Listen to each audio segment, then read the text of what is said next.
CBSE का री evaluation portal फिर से शुरू हो गया है। 12वीं बोर्ड के लिए पोर्टल एक्टिव हो गया है। तकरीबन 24 घंटे बाद पोर्टल एक्टिव हुआ।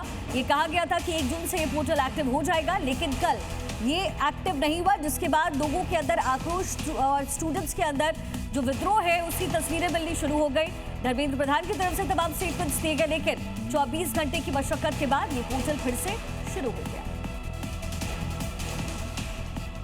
वहीं बंगाल में सत्ता परिवर्तन के करीब 1 महीने हो चुका है और इसका जो असर है वो जाहिर दिखने भी लगा। हम आपको अब 3 तस्वीरें यहाँ दिखाएंगे। दक्षिण 24 परगना की पहली तस्वीर, जहां पर टीएमसी नेता कटमनी वापस करता हुआ दिख रहा है। वहीं कूच बिहार में भी ऐसी ही तस्वीर दिखी, जहां कटमनी वापस लोगों को लौटाया जा रहा है डर की वजह से। तीसरी तस्वीर है जलपाईगुड़ी की, जहां पर लोगों ने कटमनी वापस करने के लिए जबरदस्त प्रदर्शन किया है। तो जैसे ही शुभेंदु सरकार सत्ता में आए हैं, जैसे बीजेपी सत्ता में आई है, उसके बाद बंगाल की तस्वीर बदलती नजर आई। और इसी बीच बड़ी खबर है, दक्षिण 24 परगना से हैरान करने वाली तस्वीर, कटमनी लौटाता हुआ दिख रहा है टीएमसी का नेता। लोगों को नोट की गड्डियां सौंपता हुआ नजर आ रहा है। आवास योजना के लिए कटमनी वसूला था। इससे पहले मारपीट की घटना भी इस पूरे मामले में हुई थी। टीएमसी के नेता को घेर करके लोगों ने मारा था और कटमनी इसके पीछे की वजह थी। तो 45 लोगों को 5-5 हजार की गड्डियां कैसे दी जा रही है, देखिए। ये वो पैसा था जो प्रधानमंत्री आवास योजना का लाभ दिलाने के लिए लोगों से रिश्वत के तौर पर, कटमनी के तौर पर वसूला गया था कि आप इतना पैसा दीजिए तभी आपका घर जो है वो पीएम आवास योजना के तहत बन पाएगा। वहीं बंगाल के कूच बिहार से बड़ी खबर है, जहां टीएमसी ने कटमनी के पैसे लौटाए हैं। टीएमसी नेताओं ने वसूले थे 80 लाख रुपए। हथियार दिखाकर के वसूली किया करते थे।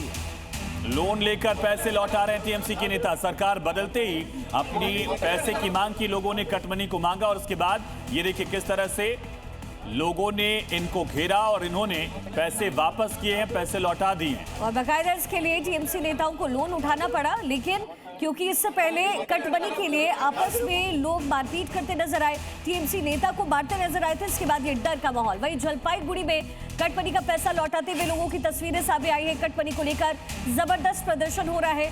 लोगों ने कटमनी वापस करने की मांग की है। तो लोगों ने थाने पर जाकर प्रदर्शन किया। टीएमसी नेताओं ने वसूली थी कटमनी और लोग अब मांग कर रहे हैं कि हमारे पैसे वापस लौटाइए।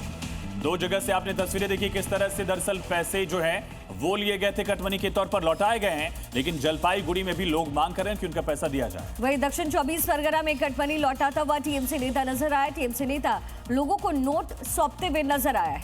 आवास योजना के लिए कटमनी वसूला गया था। 45 लोगों से 5-5 हजार रुपए लिए गए थे जो लौटाए गए। कूच बिहार के माथा भांगा में कटमनी वापस किया गया है। टीएमसी नेताओं ने ये कटमनी वापस किया। तकरीबन 80 लाख रुपए कटमनी लेने का आरोप है। वही जमीन बेचने के लिए भी कटमनी ली गई थी। जलपाईगुड़ी में भी कटमनी वापस करने की मांग को लेकर लोग प्रदर्शन कर रहे हैं। जलपाईगुड़ी थाने पर लोगों ने जबरदस्त विरोध प्रदर्शन किया है। टीएमसी नेताओं पर कटमनी लेने का आरोप है। पंचायत समिति के सदस्य हैं टीएमसी नेता और इसीलिए उनकी तरफ से कटमनी लिया गया था, जिसके बाद अब जबरदस्त विरोध हो रहा है।